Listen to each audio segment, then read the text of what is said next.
Good morning mga kabarong nagurat. It's me again, your Marinang Ilocana and a third year BSMT student.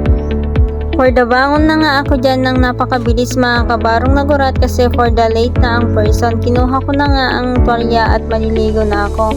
At pagkatapos kong naligo ay dali-dali na akong nagbihis kasi malilate na nga talaga ang person. Ay na Diyos ko, nakaladlado kami nag-trekking.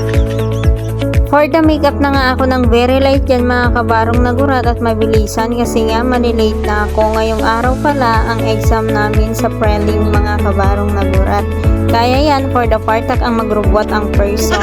Fast forward, andito na nga ako sa may ikat mga kabarong nagurat at andito na kami sa room namin at mag-exam na.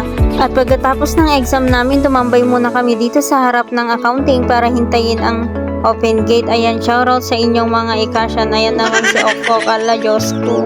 And finally, nag-open gate na nga. And thank you for watching mga kabarong nagurat. Please like and share my video. Agiyaman!